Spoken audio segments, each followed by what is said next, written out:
प्यारे बच्चों, जो आज हम टॉपिक शुरू करने जा रहे हैं वो भी एक इंपॉर्टेंट टॉपिक है। अभी हम जितनी भी वीडियोस आपको उपलब्ध करा रहे हैं वो इंपॉर्टेंट टॉपिक की वीडियोस हैं, जिनकी आपकी वार्षिक परीक्षा जिसे एनुअल एग्जामिनेशन कहते हैं उसमें आने की संभावना क्या होती है, ज़्यादा होती है। तुम्हारा टॉपिक क्या है बेटे? गुरुत्वीय विभव।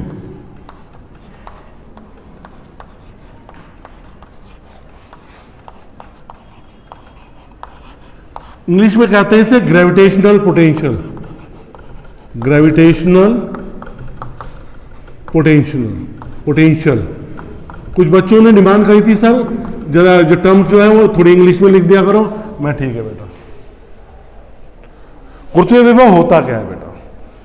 ध्यान से सुनना परिभाषा को बेटा, अभी लिखना नहीं है ना, तो ध्यान से सुनना। इकाई द्रव्यमान को, एकांक द्रव्यमान जिसे कहते हैं, एकांक द्रव्यमान वाली वस्तु को अनंत से पृथ्वी के गुरुत्वीय क्षेत्र के भीतर लाने में जितना कार्य करना पड़ता है उसे क्या कहते हैं बेटे? गुरुत्वीय विभव कहते हैं। फिर सुनो, एकांक द्रव्यमान वाली वस्तु को अनंत से पृथ्वी के गुरुत्वीय क्षेत्र के भीतर लाने पे जितना कार्य करना पड़ता है उसे क्या कहते हैं? गुरुत्वीय विभव कहते हैं। तो गुरुत्वीय विभव का मान क्या हुआ? v। गुरुत्वीय विभव को किससे प्रदर्शित करते हैं? v से। v क्या होगा? कार्य बटे द्रव्यमान, एकांक द्रव्यमान है ना। कार्य अगर हम w कर रहे हैं, एकांक द्रव्यमान m है, तो ये कह जाएगा v is equal to w by m। क्या आ गया? W upon m। कैसी राशि है ये? अदिश राशि। यह एक अदिश राशि है। ठीक बेटा, कोई दिक्कत? इसका मात्रक क्या होता है? Volt. 1 volt is equal to 1 joule बटे 1 किलोग्राम। अब 1 वोल्ट की परिभाषा कैसे निकाल लेंगे हम? यहां पे कैसे निकाल लेंगे? 1 किलोग्राम द्रव्यमान के पिंड को अनंत से पृथ्वी के गुरुत्वीय क्षेत्र के भीतर लाने में अगर हमें 1 जूल कार्य करना पड़ता है तो उस पिंड का गुरुत्वीय विभव कितना होगा? 1 वोल्ट। 1 वोल्ट होगा। अच्छा, एक चीज और आती है यहां पे, जब हम किसी वस्तु को गुरुत्वीय क्षेत्र के भीतर ला रहे हैं तो वस्तु कार्य करेगी या वस्तु पे कार्य होगा? बताइए। वस्तु पर कार्य होगा गुरुत्वीय त्वरण के कारण, तो इसलिए W क्या होगा? ऋणात्मक होगा। तो गुरुत्वीय विभव क्या होगा? ऋणात्मक होगा। अब हम किसके लिए उत्पत्ति करने जा रहे हैं? हम उत्पत्ति करने जा रहे हैं गुरुत्वीय विभव के लिए, डेरिवेशन करने जा रहे हैं। ठीक है, डस्टर का है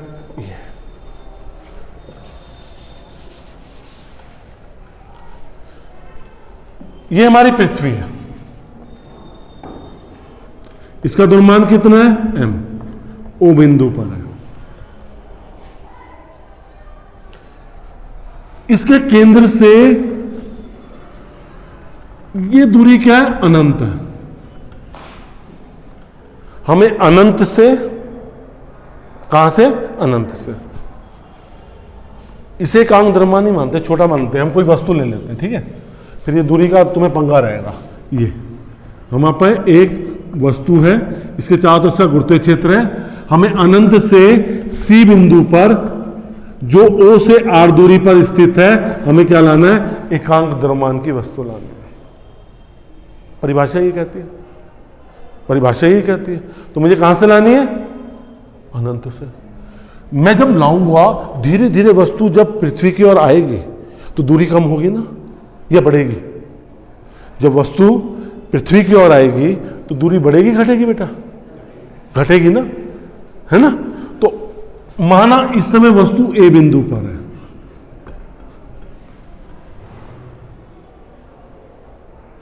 कितना द्रव्यमान है इसका? m।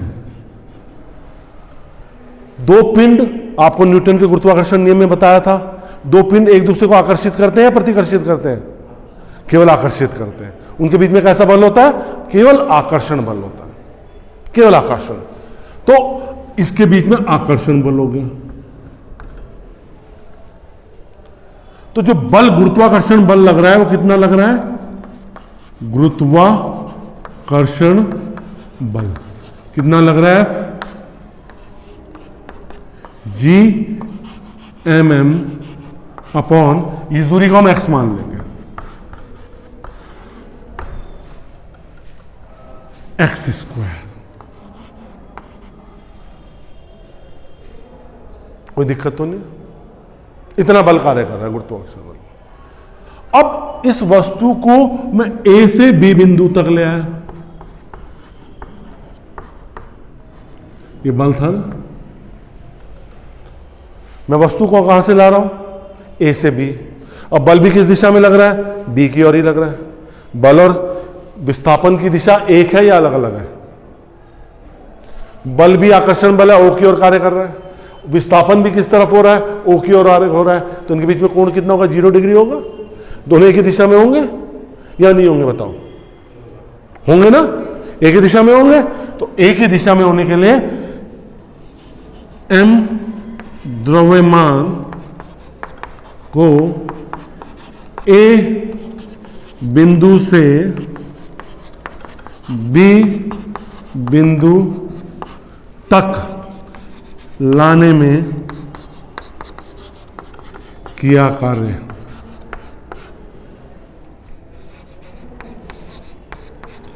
dw किसके बराबर आ जाएगा? Vector f dot dx। कितना हो जाएगा ये?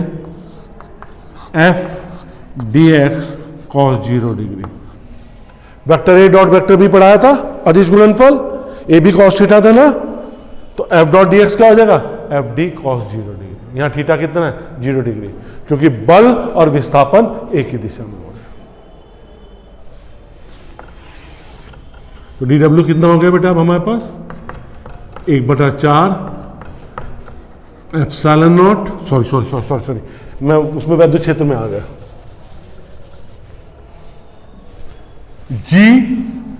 Gmm upon x square dx। अब अनंत से r दूरी तक लाने में किया गया कुल कार्य कितना कार्य हो जाएगा मेरे बच्चों? W। कहां से ला रहा हूं मैं? अनंत से। कहां तक ला रहा हूं? r दूरी तक। यह चीज कहलाती है समाकलन। एक दिन मुझे ध्यान दिलाना, अवकलन और समाकलन पे वीडियो आपको बताएंगे। आप थोड़ी सी झेल लेना, फिर कल बताएंगे जब ये चैप्टर थोड़ा हो जाएगा। इसका मान रखा dw, अनंत से r Gmm x square dx। बोलो, कोई दिक्कत? तो कितना हो जाएगा W? Gmm अनंत से r x की पावर -2 dx लिख सकता हूं। ये पावर ऊपर चला जाएगा, घात माइनस हो जाएगी, कोई दिक्कत तो नहीं है। हमारे पास एक सूत्र होता है, मैं सूत्र बता रहा हूं अभी। समाकलन x की पावर n dx, ये समाकलन का चिन्ह है। क्या होता है ये? x की पावर n+1 अपॉन n+1 एक सूत्र है, हमें याद रखना है इसको भी। तो कितना हो गया? Gmm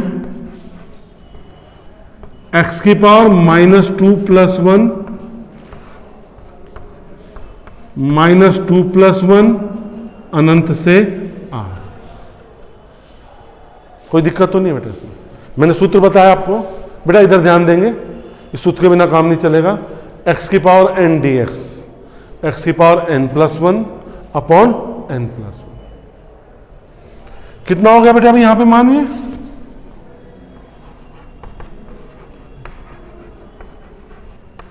अपॉन यहां कितना आ जाएगा ये x की पावर -1 और ये वैल्यू क्या आ गई अनंत से r। इसको मिटा देते हैं अब, है ना, ये कंफ्यूजन क्रिएट करेगा अब आपको।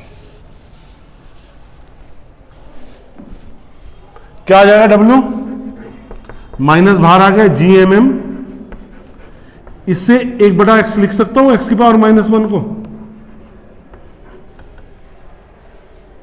x की पावर -1 है, इसे ये जैसे x की पावर -1 है, मैं इसे 1/x लिख सकता हूं ना, लिख सकता हूं, क्योंकि अगर मैं 1/x को ऊपर ले जाऊंगा तो x की पावर -1 हो जाएगा। जैसे 1/x की पावर 2 था यहां, तो x ऊपर ले जाता तो क्या बचा था, x की पावर -2 बचा था, तो कितना आ गया -GMM 1/r -1 अनंत। कोई दिक्कत तो नहीं है। पहले अपर लिमिट रखते हैं, इसे उच्च सीमा कहते हैं, फिर माइनस चिन्ह डालते हैं x की जगह, फिर x की जगह क्या लिखा अनंत लिख दिया। तो W क्या हो गया हमारे पास, 1 अनंत का मान क्या होता है 0, तो W हो गया हमारे पास -GMM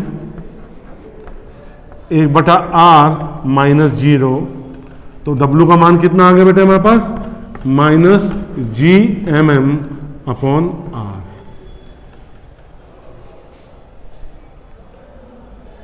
कोई दिक्कत तो नहीं आता, 1/r गुणा हो गया इससे, 1 अनंत का मान 0 हो गया था, 1 अनंत का मान क्या हो गया था 0 हो गया था। तो कितना हो जाएगा W या V की क्या होता है, अभी हम V की परिभाषा क्या आती है हमारी,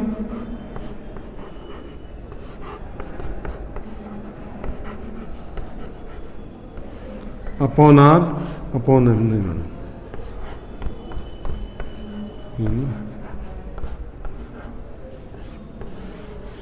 बताइए आप मेरे को, कोई दिक्कत है बेटे इसमें डेरिवेशन में। हमने क्या किया, हमने वस्तु को अनंत से सी दूरी तक लाना था। वस्तु हमारी किस स्थिति में थी, ए स्थिति में थी, तो बल कितना कार्य करा GMM अपॉन x², है ना, जब O और A के बीच में था। अब वस्तु को मैंने कहां से विस्थापित किया, A से B विस्थापित किया, A से B विस्थापित किया, तो बल और विस्थापन एक ही दिशा में थे, तो कार्य कितना हो गया F.dx, तो F.dx को 0 डिग्री हो गया, क्या हो गया ये F.dx cos 0 डिग्री। अब मेरे को तो वस्तु को कहां से लाना था, अनंत से r दूरी पर, तो मैंने समाकलन चिन्ह लगाया अनंत से r, और जो छोटा कार्य मैंने निकाला था उसको पुट कर दिया, ये सब बाहर आ गया, और x की पावर 2 क्या चला गया ऊपर चला गया, x की पावर -2 dx हो गया, x की पावर -2 + 1, मैंने समाकलन लगाया, फिर ये -1 बाहर आ गया, x की पावर -1 को क्या लिख दिया मैंने 1/x लिख दिया, तो 1/r, फिर x की जगह r, फिर माइनस चिन्ह अनंत, 1/r -0 VW/m हो गया -GM अपॉन r हो गया। बच्चों मुझे बताइए ये इसमें कोई प्रॉब्लम है आप नहीं, पक्का ठीक है बेटा। देखो बेटा हम क्लासरूम में ही हैं, और बहुत कम बच्चों को बुला रहे हैं हम क्लास में, जो भी आ रहे हैं बहुत कम है, तो उन बच्चों को ये है, अगर आपको बेटे मेरी इस क्लासरूम की वीडियो अच्छी लगने लग रही है, ये वाली वीडियोस, तो लाइक जरूर कीजिए, शेयर भी कीजिए अपने साथियों के साथ, और अगर चैनल को सब्सक्राइब नहीं किया सब्सक्राइब जरूर कीजिए, आपको इसी तरह आपको वीडियो उपलब्ध होती रहेगी। बहुत बहुत धन्यवाद।